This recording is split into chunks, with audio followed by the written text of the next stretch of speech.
Hello, hello, hello. I have a Cabbage Patch doll.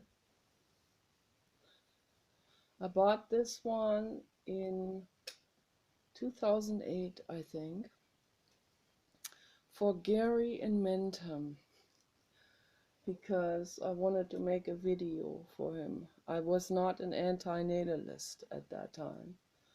And I had a crush on Gary and I wanted to have a baby with him. And I thought, this is how the baby looks like.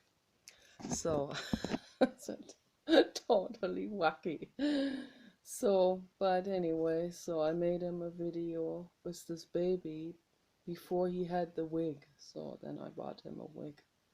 It's a baby boy. Yes, that's true. And she put this wig on me. Yes, this is crazy. This is a crazy. Look how long this wig is. Just a crazy is this. Crazy, crazy. But I don't have any saying over this, so I have to just accept that wig, and that's how it goes. So, today I have Spring Flower on my hand by Creed, and it smells heavenly, heavenly, heavenly, heavenly. Yes, I can confirm that. It smells heavenly. Absolutely, absolute heaven. And on my other hand, I have Very Hollywood by Michael Kors. And they're very similar. They're both very, very pink.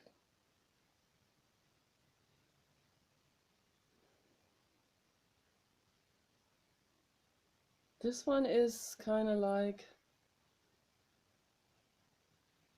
has the style of 1975, the artistic style. Very nice. And this has chamomile in it, the spring flower. I'm smelling chamomile in it, among many, many other flowers and fruits.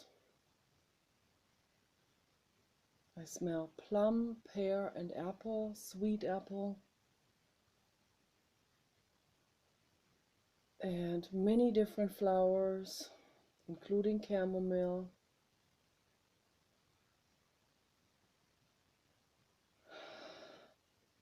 And some caramel. It's absolutely fantastic. My compliments to Erwin. So, this one, I don't know which perfumer made this one. Very Hollywood. He made this for Michael Kors. I don't know who made this, but this is also excellent. They're quite similar, but they're still unique.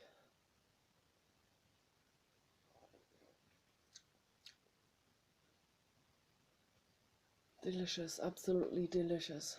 Yes, absolutely delicious and delightful and wonderful. Yes, yes, yes, yes, yes. And I have matching pants with the outfit of the doll. This is just kind of like just a tube that I made for the doll.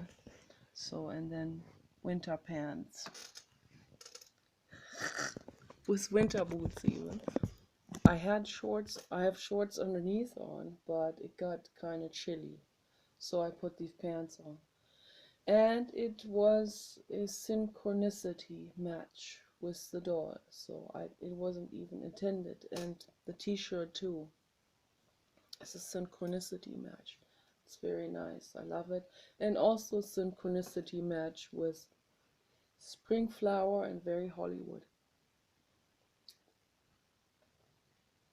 And the milkshake. is also a synchronicity match.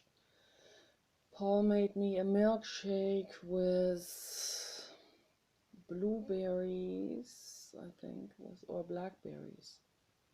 Blackberry, macadamia, no, flaxseed milk. I love flaxseed milk. Flaxseed milk, banana, and blackberry, I think was. And the color was very similar to, like, between this and this here. So it's very nice. Yes. I love it. Absolutely love it. And I was sitting on that futon earlier, and I petted my own hair for a while, and I just hung there smelling the perfumes and petting my hair. And I thought, yeah, something is missing, no, no, not a baby. No, I don't want babies. No, no to babies. Yes to Cabbage Patch dolls. So that is a whole lot better. And some people that live in high-rise building apartments in Tokyo, they should definitely get Cabbage Patch dolls, or animated Cabbage Patch dolls, animated by David Hansen. I don't know if he makes that yet, but he has an Einstein that you can buy. So Little Einstein is an animated doll about the same height as this doll here. And Einstein is a robot, and he will entertain you. And if you want a dog, you can get a robot dog. Okay, for anyone who works all day, comes home late, get a robot pet or doll. Okay, that is my suggestion to you. Don't get a real animal. Don't get a sentient being. Okay, a sentient being that is made out of biology, out of feelings, nervous system, central nervous system, like dogs, humans, rabbits, horses, and so on. We need touch desperately, desperately, and we need to always be with someone else. And if you have a real baby, very important to carry that baby with you, like just like this, at all times.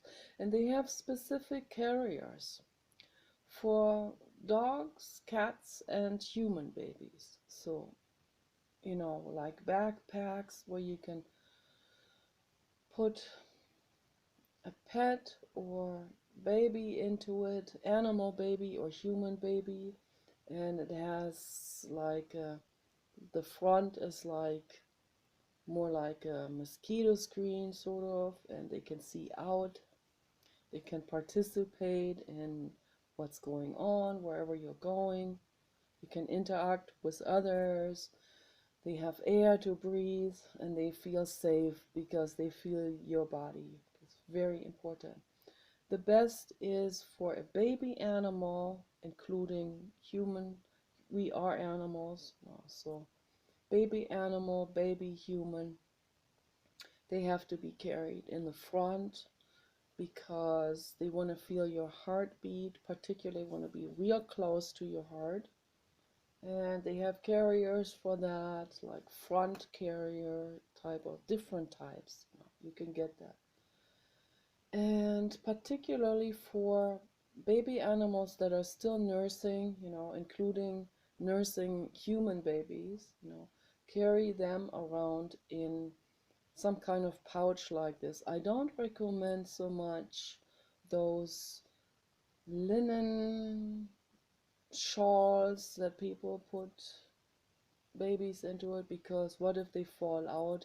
They have real solid front or back carriers that with padded shoulder pad holder things, to strap that onto you. And it has a very comfortable grip and seat for the animal or human baby, and they can sit in that. So for animals, The carriers are made a little bit differently, according to the species, of course. And for the human babies, they have different types. So I highly recommend this to anyone who has an infant of any species carrying around with them. So, because the infants, they need to be held on the mother at all times. At all times, I really am serious about this. So, if you take a shower or if you have to do something where you cannot have that infant with you, then your best friend, whether it's a husband, boyfriend, or a female friend, or a mother, someone you really trust, they can hold that baby for in that meantime, and then until you come back out of the shower and are dressed, and then you can take the baby back onto your chest, and it has to be done like this. I'm very serious. This is a real serious decision for anyone to bring a sentient being into your life, particularly an infant. I read this story a long time ago. That's also in my books that I have, in my blogs and books that I have written.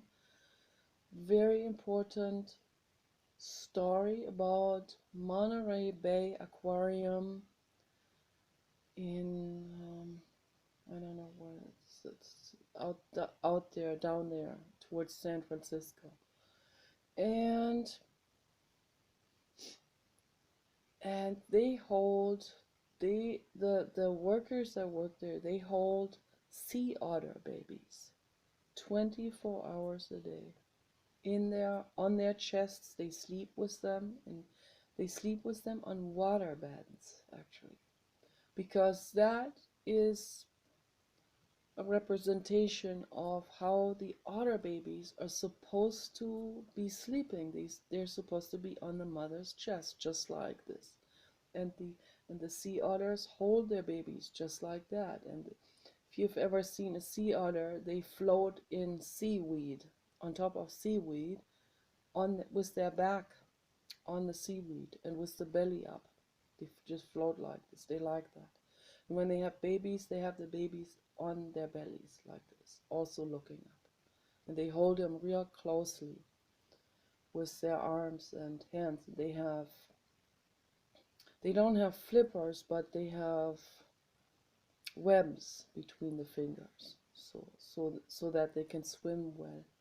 And so they hold the baby with those web hands and strong arms, and that's what the babies need. And so when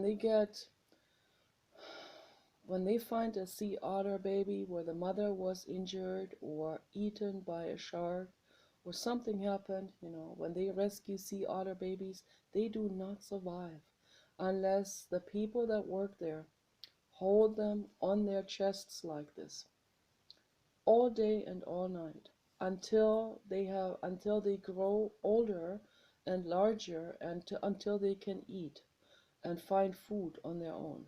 So until they can run around and explore things and become juveniles, they have to hold them on their chest and sleep with them on the waterbeds. And this is very important.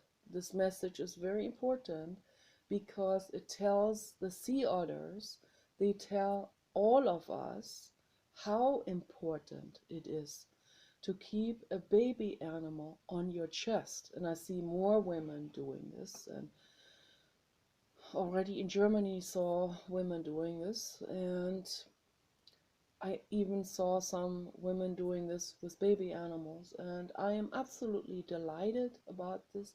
I'm delighted to see this.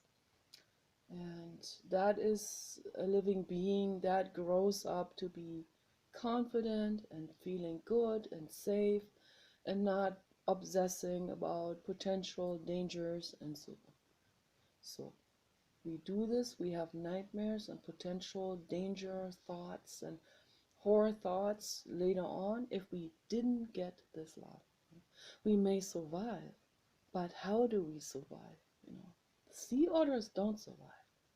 Okay, they're not designed for that. They really need this. They are totally dependent on this. But we all are, you know, we just don't know it. People just don't realize the importance of this. Later on in their lives, they are so broken and neurotic, and they think that other things are so concrete. But those other things that they think are concrete, like making it in the business world or whatever, you know, those are all results of their neurosis. That's all it is. It is strife and this anger and the violence that also arises out of this. You know, it comes from the time where they have been traumatized with lack of love. Yeah, there are babies, for example, way in the past, you know, Mozart, Wolfgang Amadeus Mozart, the composer, he didn't know anything about babies and biology, and his mind was only on composing. He was also a savant, you know, he was also a little bit immature on one side, you know, of his mind and brain and actions, and then this incredible genius on the other side. So there was lopsidedness, and also these people, they didn't know anything about biology. Around 1750 or something, 1780, they didn't know anything about biology. So so they had this real high incident rate of sudden infant death syndrome, and so they gave it this name, sudden infant death syndrome. But there's a reason for it. But they didn't look for the reason. They also did, I think they didn't want to look for the reason. The reason is very obvious. They neglected their infants. Okay? They left them unattended. Didn't they were too busy with their own neurosis, with their own brokenness, and many human babies died.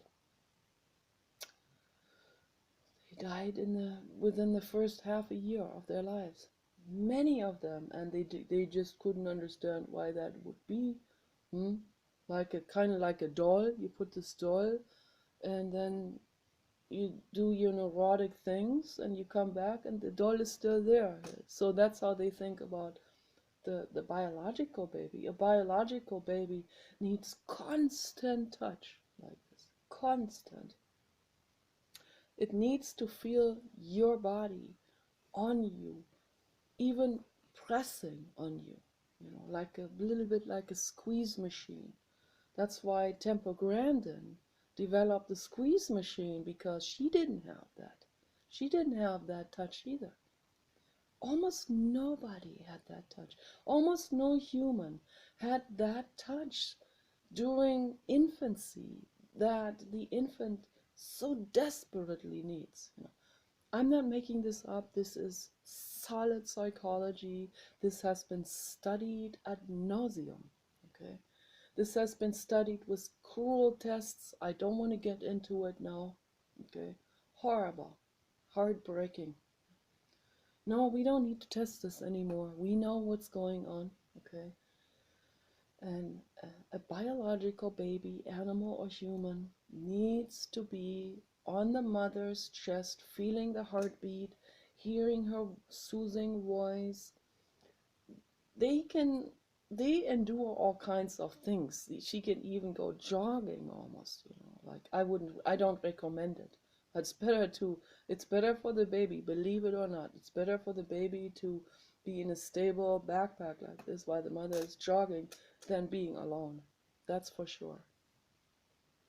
I don't recommend to people to jog anymore for different reasons. It's not safe anymore to jog, because the world is not a safe place anymore. You can't just go out there anywhere in a city or public and just be there by yourself, jogging for a couple of miles.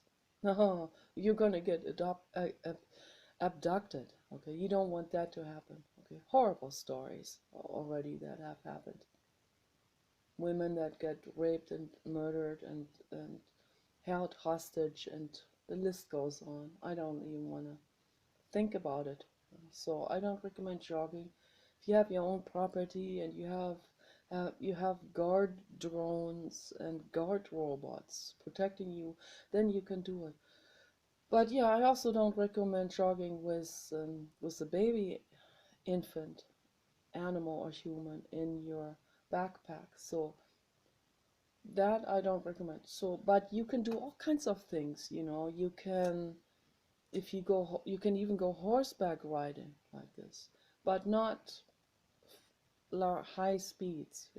Just a walking speed, walking like this. You walk through the countryside on your Belgian draft horse with your baby animal in the pouch. And the baby animal is gonna love that, absolutely love it. Baby animal. To have two friends to go hiking with, the horse and the mama. That's wonderful. See, this is the paradise that I want to see in the world. I want to see that happen. We can make this happen. Definitely, for sure. We can make it happen. You can do all kinds of, you can even do resistance training, train your biceps with the baby. You can do push-ups with your legs, leg push-ups. You can do all kinds of things. You can clean your kitchen. You can go hiking, that's for sure. Go hiking. The baby animal loves this steady rhythm. Very, very important. Very important, people. This is the most important thing. This is probably not the most important video that I've ever made. I've talked about this before, but I think with this doll in this context, I think this is such an important message for the world. Keep your baby animals and baby humans on your chest. That's the message. The message for all of us. So you guys take care. Bye-bye.